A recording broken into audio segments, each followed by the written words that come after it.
ಮುಂದಿನ 5 ವರ್ಷಗಳಲ್ಲಿ ಭಾರಿ ಉದ್ಯೋಗ ನಷ್ಟವಾಗಲಿದೆ. ಬರೋಬ್ಬರಿ 9 ಕೋಟಿಗೂ ಹೆಚ್ಚು ಉದ್ಯೋಗ ಖೋತಾಗುತ್ತೆ ಅನ್ನುವಂತಹ ಆತಂಕಕಾರಿ ವಿಚಾರ ಹೊರಬಿದ್ದಿದೆ. ಆಲ್ರೆಡಿ ದೇಶ ನಿರುದ್ಯೋಗ ಸಮಸ್ಯೆಯಿಂದ ಬಳಲಿ ಬೆಂಡಾಗಿದೆ. ಮತ್ತೊಂದು ಆಘಾತ ಇದು. ಮುಂದಿನ 5 ವರ್ಷ ಭವಿಷ್ಯ ನಮಗೆ ಕಾಣಿಸ್ತಾ ಇದೆ. 9 ಕೋಟಿಗೂ ಹೆಚ್ಚು ಉದ್ಯೋಗಗಳು ಖೋತಾಗಲಿದೆ. 17 ಕೋಟಿ ಉದ್ಯೋಗ ಸೃಷ್ಟಿಯಾಗುತ್ತೆ. ಇದರಲ್ಲಿ 9.2 ಕೋಟಿ ಉದ್ಯೋಗ ನಷ್ಟ. ವಿಶ್ವ ಆರ್ಥಿಕ ವೇದಿಕೆಯ ವರದಿಯಿಂದ ಮಾಹಿತಿ ಈಗ ಬಹಿರಂಗ ಆಗಿದೆ. ಮುಂದೆ ಕೃಷಿ ಕಾರ್ಮಿಕರು, ಚಾಲಕರಿಗೆ ಭಾರಿ ಡಿಮ್ಯಾಂಡ್ ಬರುತ್ತಂತೆ. ನೋಡಿ, ಮುಂದಿನ ಭವಿಷ್ಯ ಆರೈಕೆ ಶಿಕ್ಷಣ ವಲಯದಲ್ಲಿ ಅತಿ ಹೆಚ್ಚು ಉದ್ಯೋಗಗಳು ಸೃಷ್ಟಿಯಾಗುತ್ತೆ. ಕೃತಕ ಬುದ್ಧಿಮತ್ತೆ ವಲಯದಲ್ಲೂ ಕೂಡ ಭಾರಿ ಉದ್ಯೋಗ ಹೆಚ್ಚಳ ಆಗುತ್ತೆ. ಅಂದರೆ ತಂತ್ರಜ್ಞಾನ ಇದೆ ಅಲ್ವಾ, AI ಅದು. ಆದರೆ ಕ್ಯಾಶಿಯರು, ಟಿಕೆಟ್ ಬುಕಿಂಗ್ ಕ್ಷೇತ್ರದಲ್ಲಿ ಅಲ್ಲೋಲ ಕಲ್ಲೋಲವಾಗುತ್ತಂತೆ.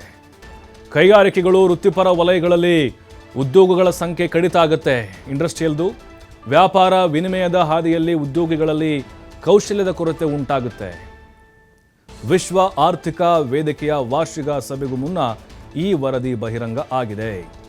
ಅಂದರೆ ಮುಂದಿನ 5 ವರ್ಷಗಳಲ್ಲಿ ನಿರುದ್ಯೋಗದ ಸಮಸ್ಯೆ ಜಾಸ್ತಿ ಕಾಡೋಕ್ಕೆ ಶುರುವಾಗುತ್ತೆ. 17 ಕೋಟಿ ಉದ್ಯೋಗ ಸೃಷ್ಟಿಯಾಗುತ್ತೆ. ಅದರಲ್ಲಿ 9.2 ಕೋಟಿ ಉದ್ಯೋಗ ಅಂದರೆ ಅಷ್ಟು ನಿರುದ್ಯೋಗಿಗಳು ಆಗ್ತಾರೆ ಅಂತ. ನೋಡಿ, ಇದರಲ್ಲಿ ಕೃಷಿ ಕಾರ್ಮಿಕರಿಗೆ ಮತ್ತು ಚಾಲಕರಿಗೆ ಭಾರಿ ಡಿಮ್ಯಾಂಡು. ಅಂದರೆ ಜಮೀನಲ್ಲಿ ಕೆಲಸ ಮಾಡುವಂಥವ್ರಿಗೆ. ನೋಡಿ, ಕಾರಣಗಳೇನು ಅಂತ ನೋಡೋದಾದರೆ ತಂತ್ರಜ್ಞಾನದಲ್ಲಿ ಬದಲಾವಣೆಗಳು ಆಗುತ್ತೆ. ಜನಸಂಖ್ಯೆಯಲ್ಲಿ ಬದಲಾವಣೆ ಆಗುತ್ತೆ. ಅಂದರೆ ಜನಸಂಖ್ಯೆ ಜಾಸ್ತಿ ಆಗ್ತಾ ಹೋಗುತ್ತೆ. ಜಾಗತಿಕವಾಗಿ ಬಿಕ್ಕಟ್ಟು ಉಲ್ಬಣ ಆಗ್ತಾ ಹೋಗುತ್ತೆ. ಇವೆಲ್ಲವೂ ಕೂಡ ಕಾರಣಗಳು ಉದ್ಯೋಗ ಕಡಿತಕ್ಕೆ. ಆರ್ಥಿಕ ಬೆಳವಣಿಗೆ ಮೇಲೆ ಒತ್ತಡಗಳು ಜಾಸ್ತಿ ಆಗುತ್ತೆ. ಅಂದರೆ ಆರ್ಥಿಕವಾಗಿ ಸಾಕಷ್ಟು ರೀತಿ ಬೆಳವಣಿಗೆಗಳಾಗುತ್ತೆ ಅನ್ನೋದು. ಯಾವ ಕ್ಷೇತ್ರ ಬೆಳವಣಿಗೆ ಆಗುತ್ತೆ ಅನ್ನೋದು ನೋಡೋದಾದರೆ ಕೃತಕ ಬುದ್ಧಿಮತ್ತೆ, AI ತಂತ್ರಜ್ಞಾನದಲ್ಲಿ ಇನ್ನೂ ಸಾಕಷ್ಟು ರೀತಿ ಬದಲಾವಣೆಗಳು ಕ್ಷಿಪ್ರವಾಗಿ ಆಗುತ್ತೆ ಅನ್ನೋದು.